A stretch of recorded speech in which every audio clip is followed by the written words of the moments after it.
ఏమైపోతుంది ఈ సమాజం? ఎక్కడికి వెళ్ళిపోతున్నాం మనం? ఈ నగరానికి ఏమైంది? ఈ యూత్ ఇలా ఎందుకు పాడైపోతుంది? భార్య భర్తను లేపేయడు, భర్త భార్యను సఫా చేయడు. ఏటిదంతా అని పాపం తెగ బాధపడిపోతున్నారు ఈ హెచ్ గారు. నమస్తే సార్. ఏంటి సార్ మీ బాధ? మన సాఫ్ట్వేర్ లో కో లివింగ్ స్పేసెస్ అని పెట్టినాడు. కో లివింగ్ స్పేసా అంటే ఏంటి సార్? ఆడపిల్ల మగపిల్ల ఒకే రూమ్ లో ఉంటారట. ఇది ఎక్కడ న్యాయం అండి? అవునా?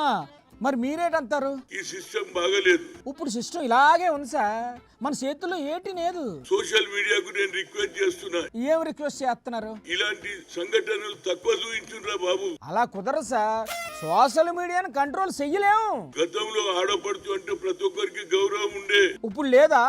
ఇప్పుడు భార్య లేదు, భర్త లేదు. భర్త భార్యను చంపుతుండు, భార్య భర్తను చంపుతుంది. ఇది ఇప్పుడు ట్రెండ్ సార్, రోజులు మారిపోయినాయి. ఏంటి చేద్దాం? లవంగంతోడు చేస్తారు, పెళ్ళొగంతోడు చేసుకుంటారు. ఆ లవర్ గాడు వచ్చేసి అసలు భర్తను చంపేస్తున్నాడు. అవును సార్, పాపం బ్రహ్మసారులు పెళ్లి మాట ఎత్తితేనే వణుకుపోతున్నారు. ఈ సమాజం ఎక్కడ పోతుందో తెలుస్తలేదు. తెలియనప్పుడు వదిలేయండి సార్, ఎందుకు బాధపడిపోతారు? స్కెచ్ కూడా భార్యనే వేస్తుందా బాబు, భర్తను ఎట్లా చంపాలని తోడు కలిసి. వా, ఇవి వెనకటి రోజులు కాదు సార్, ఇష్టం లేకపోతే ఫసక్ అంతే. ఏం సమాజం రా బాబు ఇది? ఇది అంతే సార్, ఎవ్వరు బాగు చేయలేరు ఈ సమాజాన్ని.